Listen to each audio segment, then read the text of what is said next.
Mike, we can go ahead and talk officially about the Ryan O'Hearn coming off the injured list. What does he bring to the lineup? Well, we've been looking forward to getting Ryan back, and first of all, making sure that he was healthy.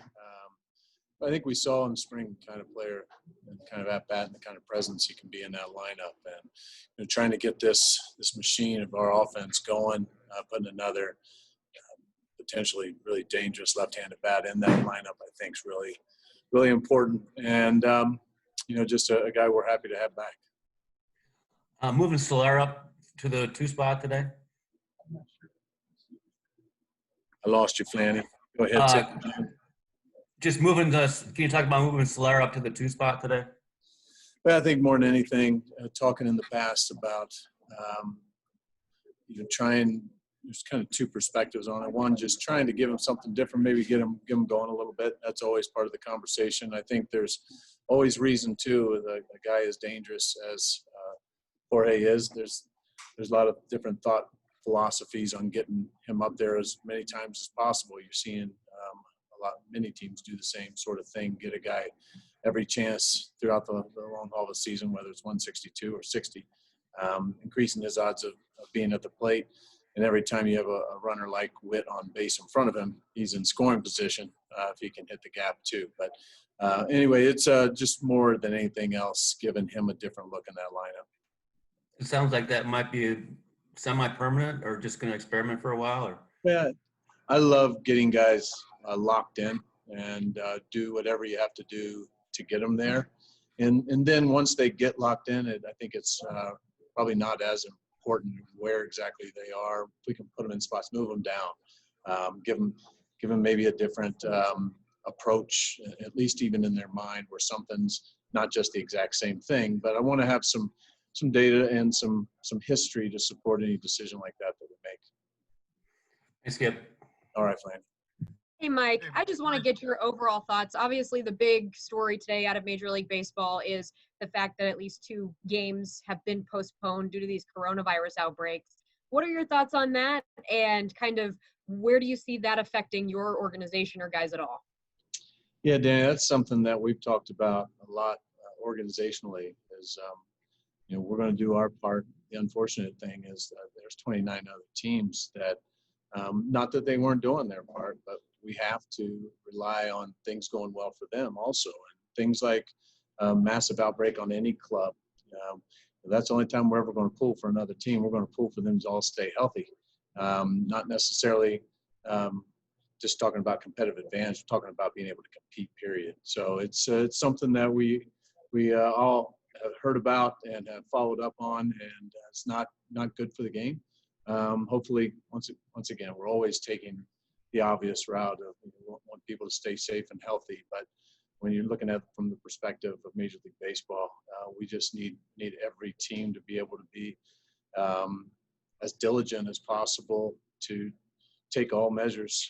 We just want to do our part. That's our responsibility, but you can't help but see how this is one of those tough blows you're hoping not to see for the good of baseball. Mike, you were talking to us this morning just about maybe how it helped your guys see that you had players that went through this early, that you're not immune to it, but they obviously wake up and they see this. They've got friends all across the league. Do you have another talk or a meeting about it, or does it speak for itself? Joel, I'll tell you, our guys, and I think it is because so many of our guys, they're watching some of their closest friends sitting at home now on our team that they know would do anything to be here right now. And the urgency of how real this is, how important. And I think I heard it last night about what was going on in Miami, guys who have friends over there like, hey, can you believe this just happened? So I don't think any more conversations outside of what we're doing every single day anyhow. If they were walking in here, they'd probably yell at me for not having my mask up. I mean, they're just constantly on each other. We're constantly on them. And we told them this is what we're going to have to do. This is how we're going to be responsible. This is how we're going to be accountable. And so I don't know, Joel, if we could have it at any higher level of intensity in the forefront of our minds than what it is right now. But I think what we just heard and what we're picking up on here, there are a lot of teams that haven't had any cases at all. And to me, those are ones that are concerning. I'm just wondering if, one, they must be doing some things really well, but two, if they have some guys that start to think that they're invincible and they're immune to this, then I think you could be more subjected to a potential mass outbreak. But our guys are doing a nice job, and I think something like today just helps put the throttle down on the intensity of it. Mike, when we talked to Witt, he kind of seemed like the locker room had some anxiety about the uncertainty of completing the season. What kind of has the last 24 hours done for you thinking this season can be completed?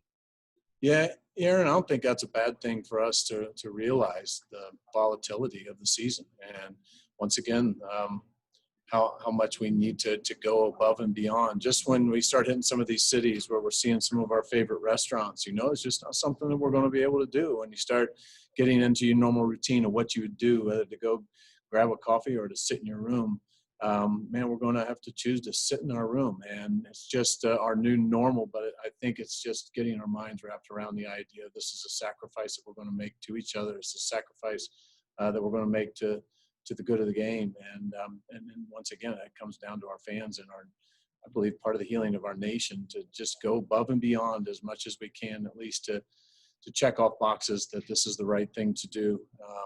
There's no doubt there's talk going around, and you can't blame the guys for being concerned about where we're headed from here. Mike, you've talked about the what the Royals organization has done to take its steps on this. How much trust do you have to have for the host organizations, for you as a visiting team, for each city that you visit for these under these conditions? Yeah, I think you're seeing that obviously with the what happened with the other game that got canceled today, and wanting to take every precaution in Philly, and I think that's probably very wise. But we're watching what's happening here. We walk into Detroit and our clubhouse is 100 yards long because they took over spaces that none of us even knew existed and turned them into locker spaces to give guys extreme distance. I'm watching as our clubhouse personnel walk around spraying everything down, our strength and conditioning folks going in and scrubbing the place, even though it's probably been scrubbed twice since the last group was here. And this is their home opener, but I know they're going above and beyond, and there's extensive protocol that Major League Baseball has put out. So we feel good about it. We're not walking in here in hazmat suits. But we also, they constantly are handing us out wipes that wherever you go into our hotel rooms, we're wiping stuff down. Once again, if you're taking every measure possible, you're lessening the risks, which increase our odds of having our guys available. I mean, we just keep saying it, and we keep saying it, but the message remains the same. Do what you can, and then have faith in the system. We don't want to live in fear. I mean, it's that balance, right? Faith that we're doing our part, other people are doing their part, and then we go do our thing, because living in fear, I don't believe, is a great place to be. And look forward to our world being able to live life and to trust that people are doing the most that they can to take care of themselves and others.